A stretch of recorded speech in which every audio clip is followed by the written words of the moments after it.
Thank you, sir, for inaugurating. It's one of its kinds of cancer data based on the non-Caucasian patient population.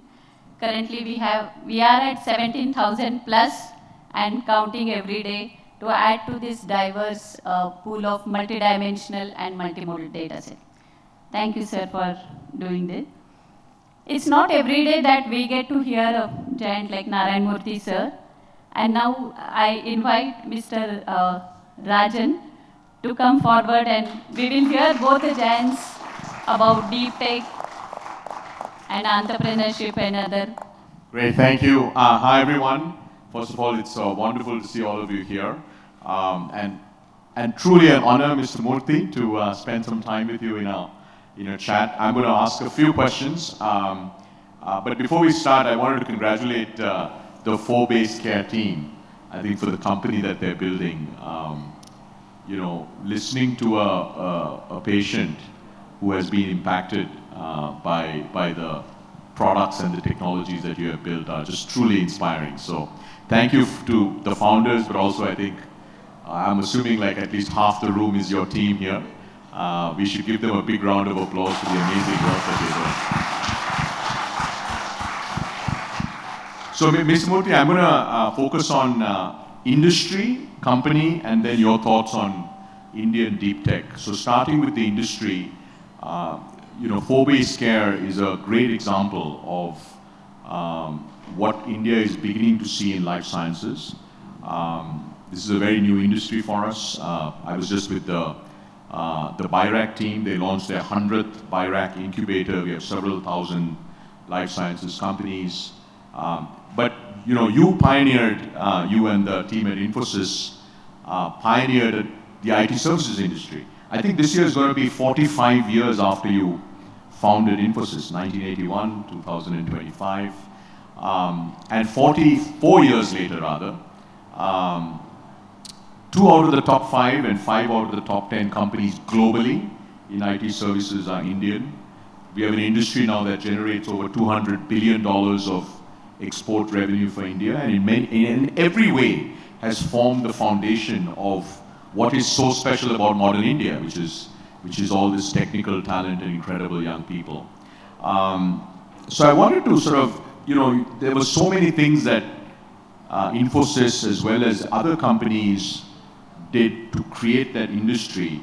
And I think for the founders of 4baseCare plus, their team, what is it that they can learn about, 4baseCare will be very successful if the life sciences industry from India is successful, right? So would love to, Mr. Murthy, get your thoughts on, as you think back over the last 40 years, what made Indian IT services this incredible powerhouse it is, and especially lessons that maybe we could translate to an industry life sciences from India? Well, first of all, Rajan, it's always a pleasure and a privilege to spend some time with you. We all know that you are the person who brought Google to India, and Google has played a very important role. It plays every day. Today I don't think any of us can drive without a Google map anyway. And of course, later on you started the 10,000 entrepreneur stuff. You played a very important role in ASCOM, all of that. And on the 4baseCare thing, it was very uplifting to see a set of high aspiration, idealistic, intelligent, out-of-the-box thinking people who are trying to solve a very important problem. I think it is these people that bring confidence to me about our country. It is these people that are going to make India strong. It is these people that are going to make India healthier, all that. So I'm very, very grateful to them. Now, coming to what is it that 4baseCare can do in some way to become much bigger.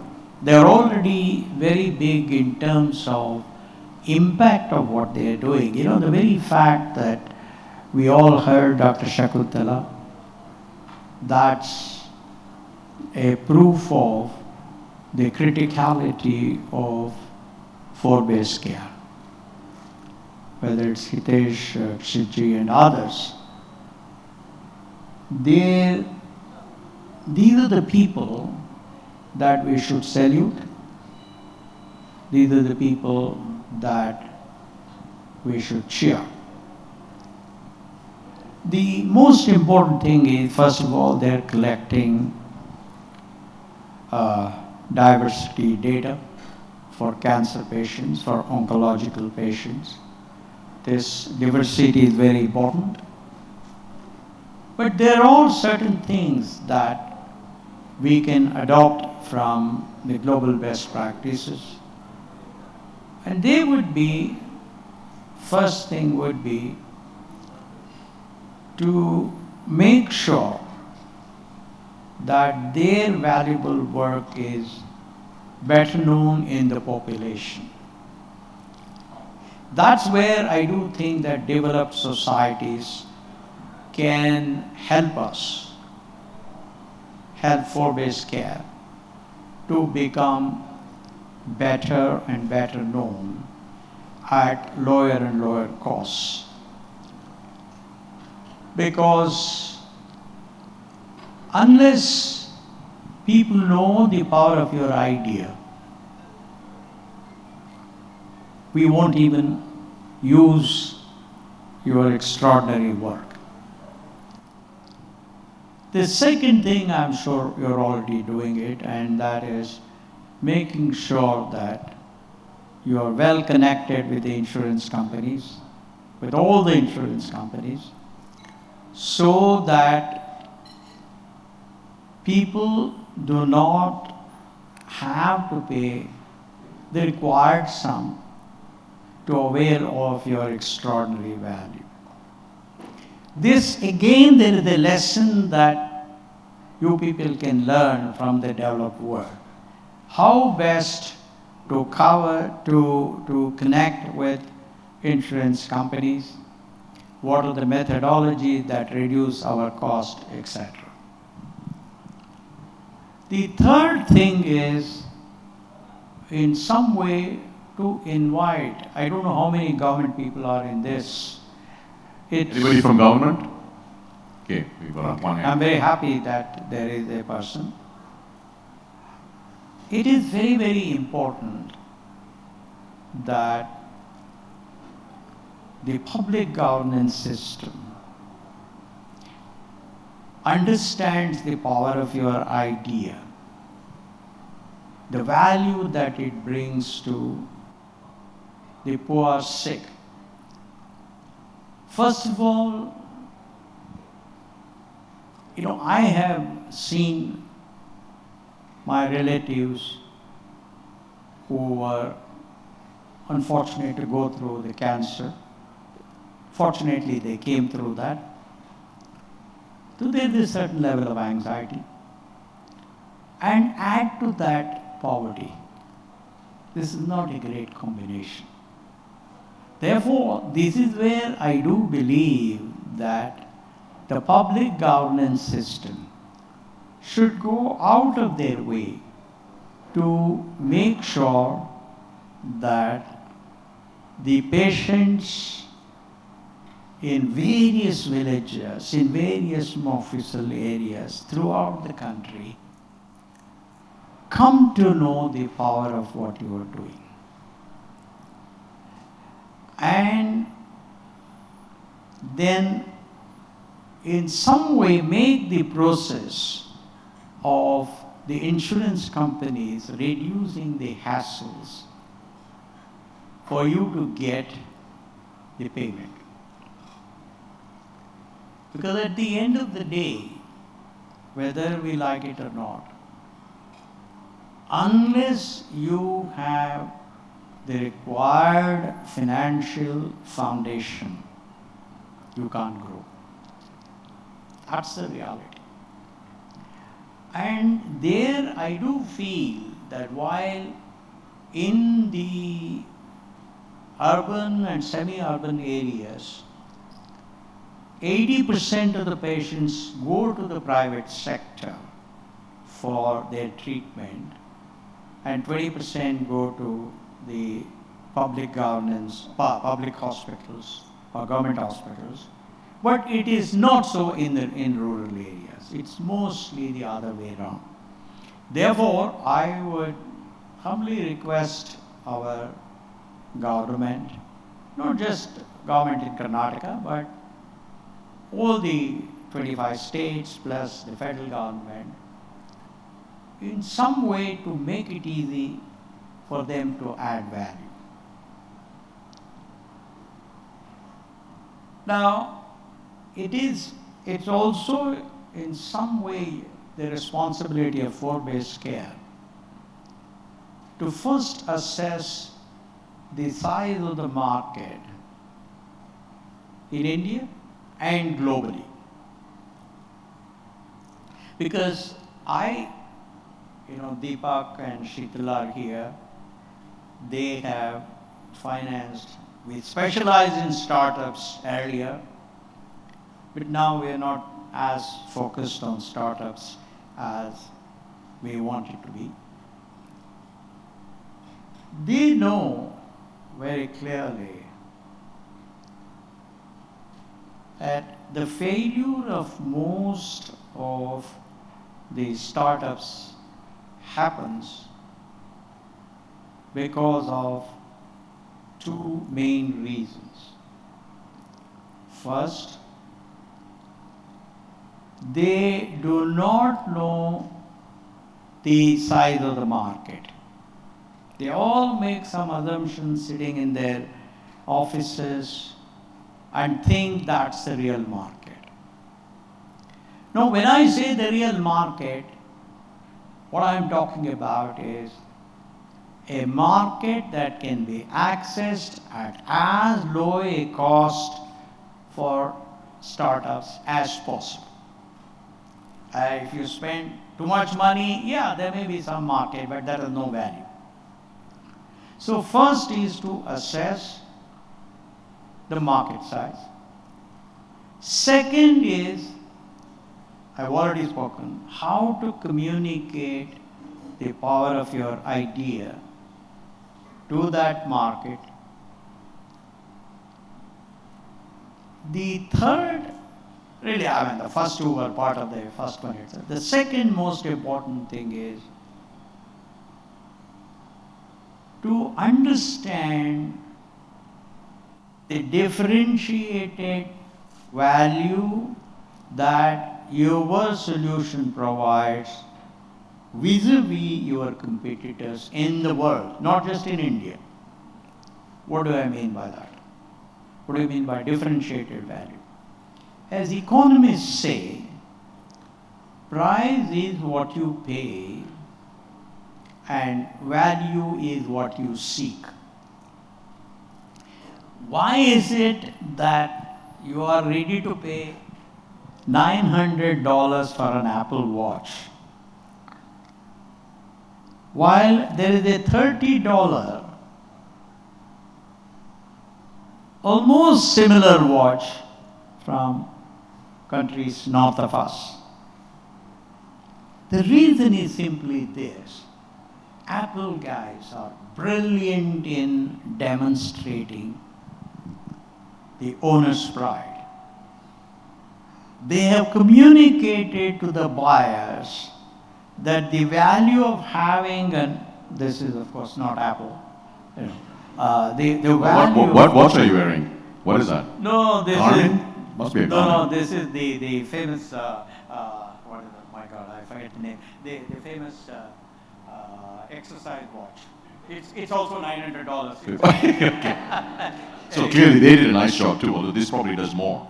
No, this does a lot of stuff. Anyway, so the reason why you and I, my son insisted that he went and got me when we were in Boston, an Apple latest watch, I can't charge it every night. So therefore I used it for a week and then said, forget it.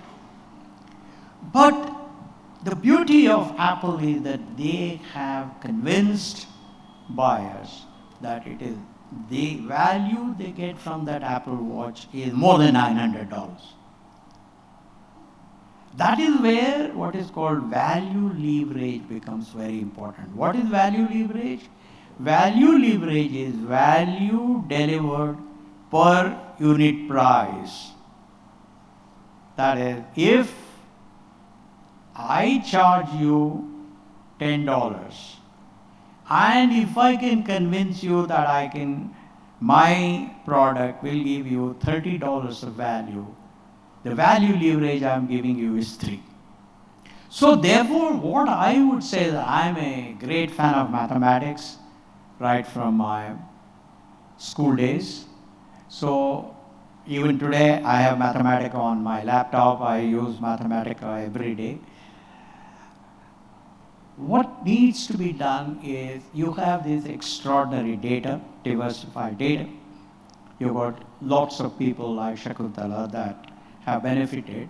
So what you need to do is to create a simple mathematical model that demonstrates that your value leverage is higher than the value leverage offered by your competitors.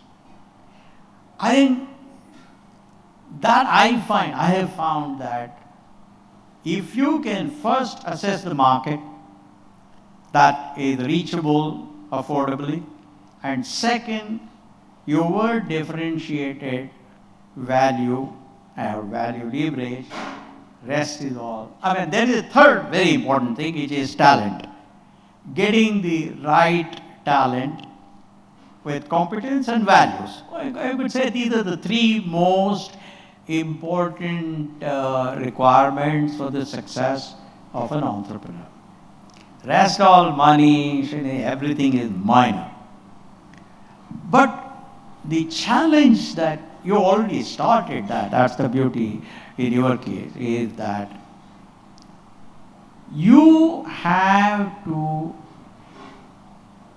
set your benchmarks on a global scale, not just India. Like for example, in 1980s, middle 80s, we were just nothing, zero, almost zero. Still we had the audacity of hope, audacity of aspirations. We sat down. One of the things that Infosys has always been very good at is what you could call strategizing. Anyway, this is not the occasion to go into details. At that time, what we did was we said, which is the company, technology company, that is best in human resources. At that time, Bill Hewlett was still at Hewlett Packard, though he was pretty old. David Packard, of course, had joined the government and all of that. And HP at that time was an extremely employee-oriented company. Later on it changed when Carly Fiorina came and all of that, it changed. That's a different story, that's not what we are discussing. So we said, what are the good things that we can learn from HP? Second, we looked at Microsoft. Microsoft was pretty good in their employee stock option plan. We said we will go far beyond Microsoft.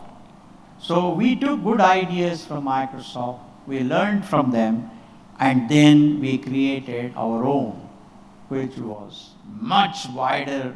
Also, the option plan was wider than Microsoft that Infosys created, Ms. Murthy? Yeah, in terms of percentage, of the equity we gave, Right.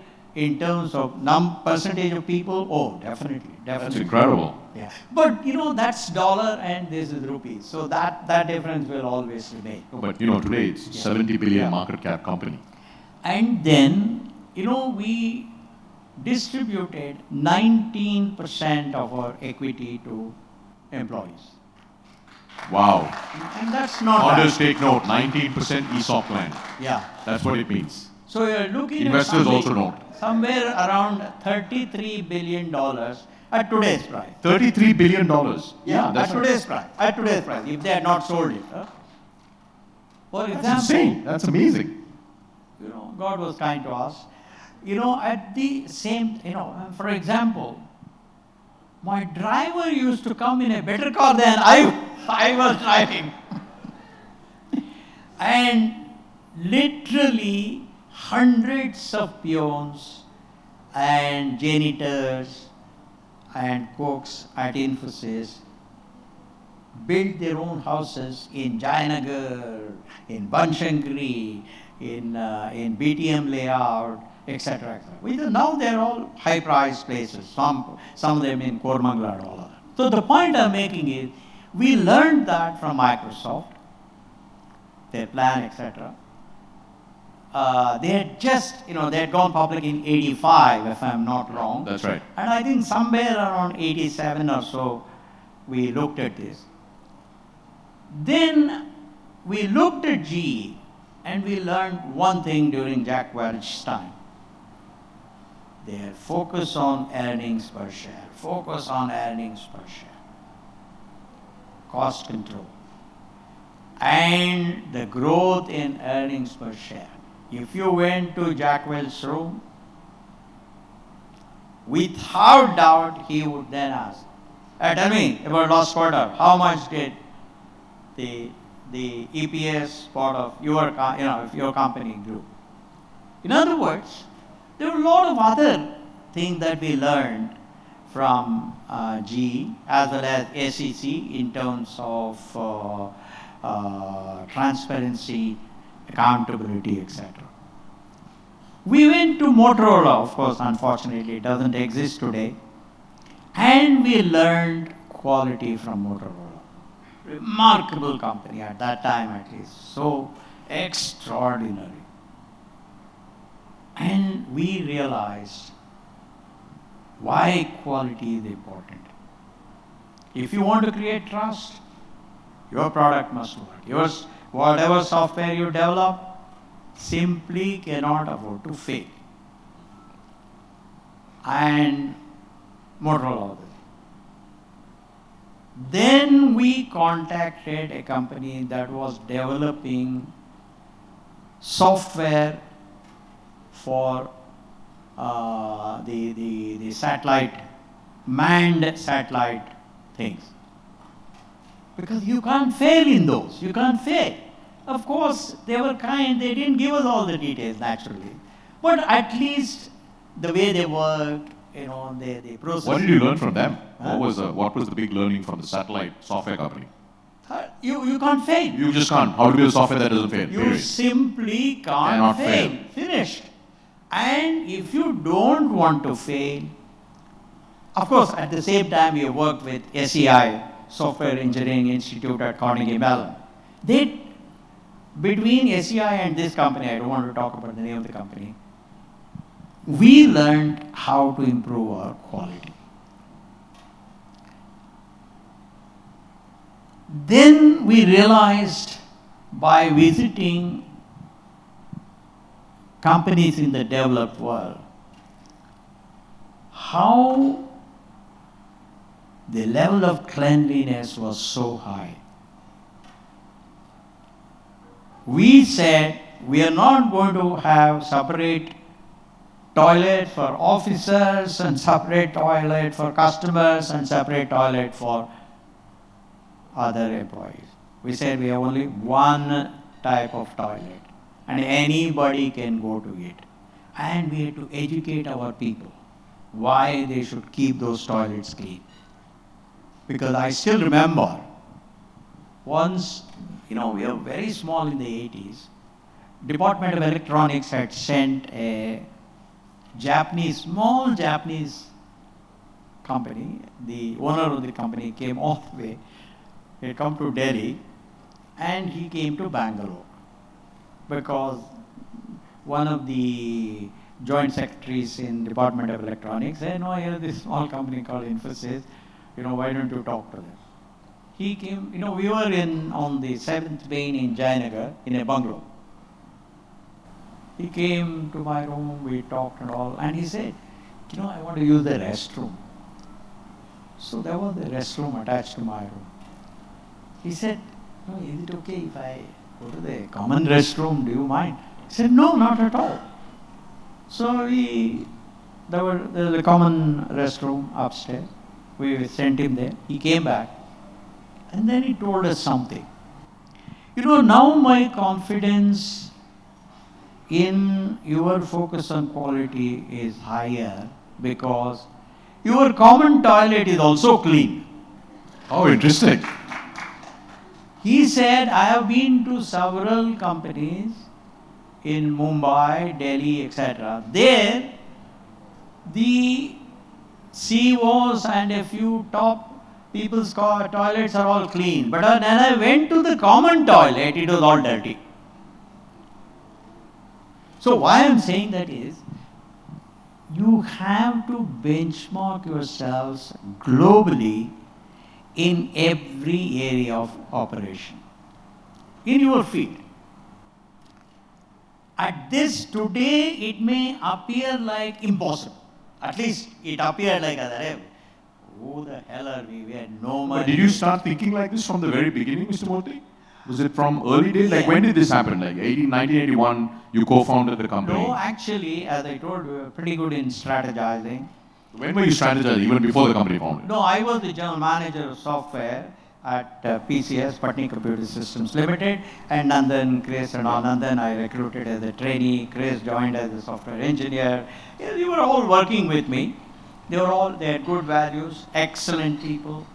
So I said, look, I am now starting. If any of you want to come, you come. Anyway, so the point is, and I did that because if you remember, in around 79, two extraordinary things happened in America, in the US. That's where my comment about strategizing becomes very important. I realized that those two were going to create opportunity for services companies in India like never before. What were the two things? One was the introduction of super mini computers. There were 32-bit mini computers which were almost equivalent to 43XX computers of IBM. 4361, 4381, 4341, etc. 4331. Almost equivalent. But they cost a small fraction of what IBM charged. DEC WAX 11780, WAX 11750, Data General MB8000, Prime 750, etc. These are all good examples. Then I said, oh, this is, and second, towards the end of, or middle of 80, they released what are called OLTP systems on these super mini computers, that is online transaction processing monitors. I don't want to talk about that here. Without an online transaction processing monitor attached to a database, there is no way you can do any commercial processing. All that an OLTP system does is it bunches a set of physical updates to the database as one logical update. And either it applies all of it 100% or none of it. If you commit it, then all the 100% updates are fine. If you roll back, what we call rollback, then none of the updates is applied. Therefore, the database integrity is maintained. Data General, DEC, HP, then Prime, they all announced it. IBM had a thing called CICS, and they used to charge an arm and a leg for that. Then I said, look, if I want to start the company, this is the time. You know why? Because in the US, when the price of these super mini computers became a small fraction of IBM mainframes, and when OLTP with the relational databases were available on these machines, I said something extraordinary is going to happen. What is that?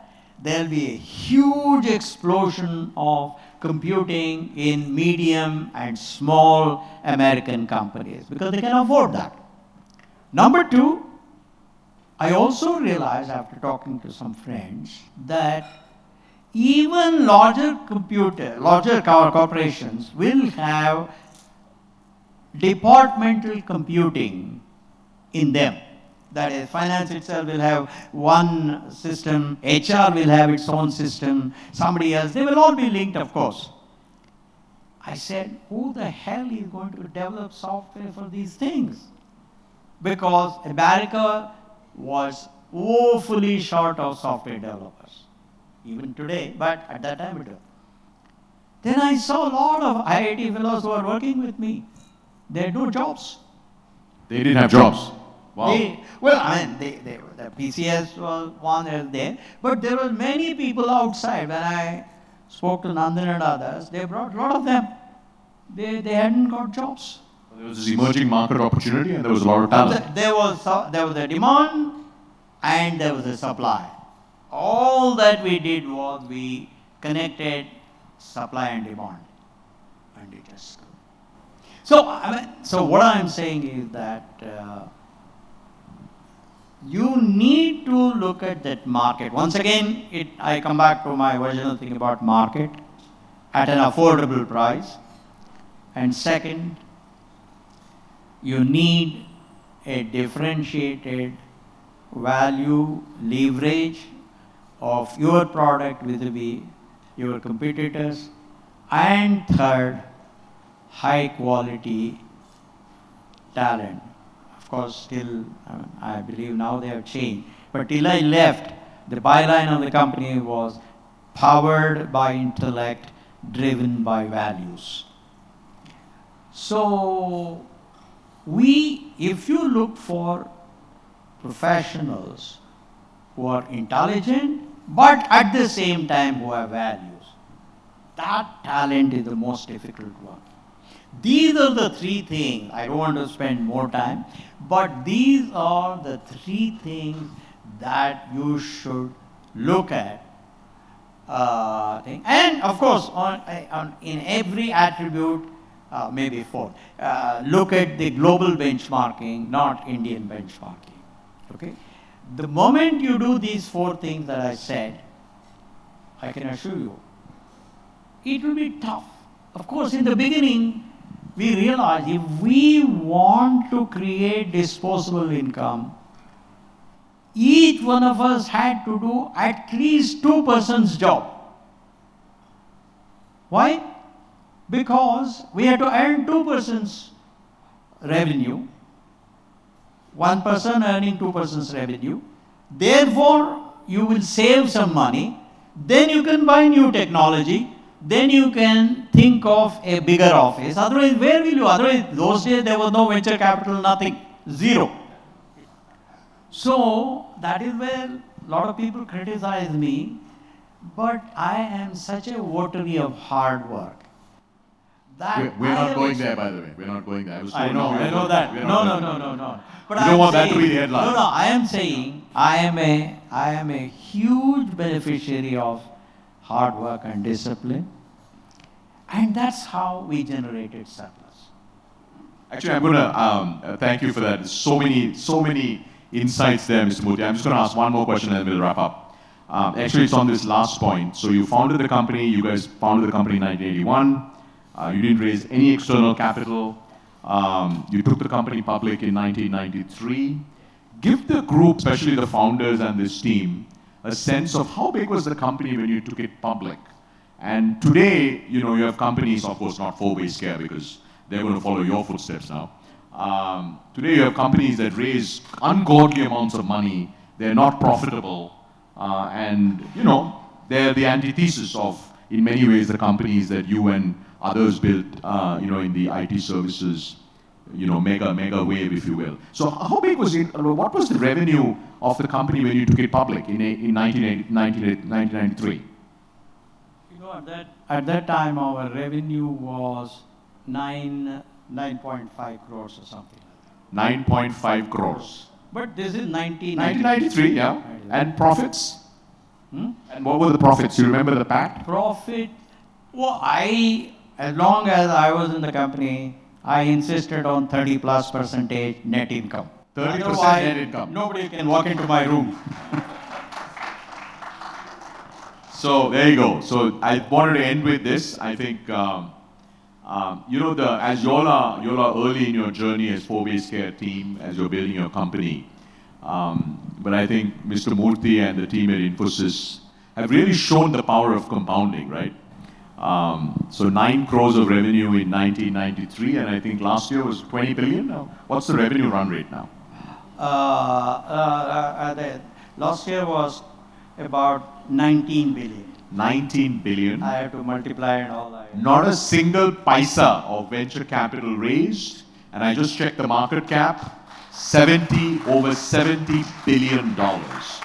So if you just follow Mr. Murthy's model, do those 4 or 5 things, I think 4baseCare will get there. Let's give Mr. Murthy a big round of applause. Thank you. No, but I must say one thing. What I have found is we were very lucky. We were in the right place at the right time. And fortunately, God was kind to us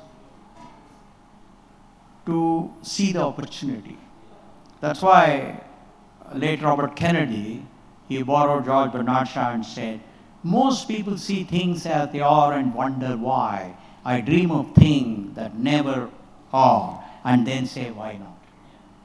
That essentially is what an entrepreneur is all about. Today, your job is much tougher, because there are zillions of companies around you. Talent is very difficult.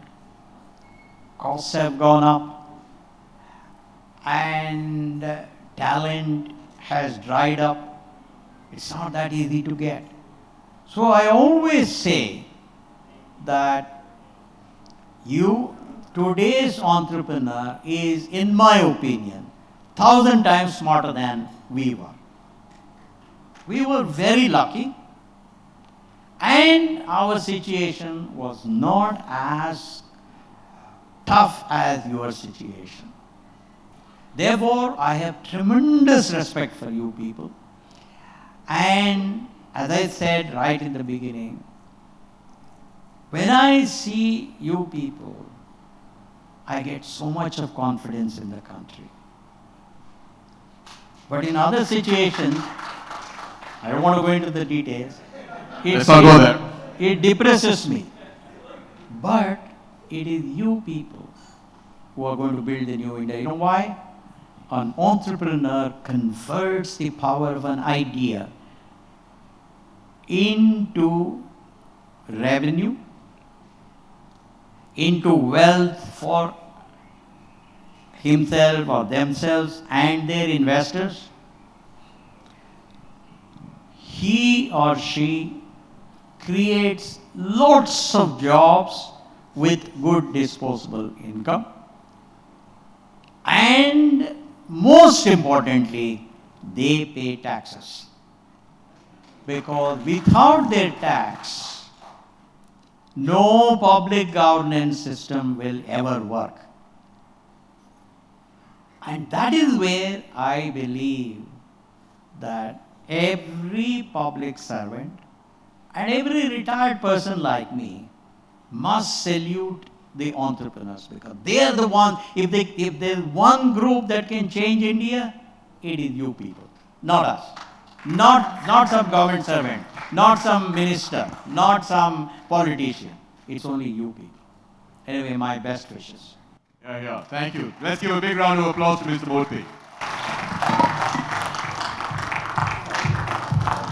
Sir, it was great pleasure, and I think it is one of those rarest days in majority of us lives when we hear Narayana Murthy sir live in front of us. So one more round of applause. Thank you, Mr. Rajan. Now I invite Mr. Ganpati Subramaniam to felicitate Narayana Murthy sir, and Mr. Sharif to felicitate Mr. Rajan Anand.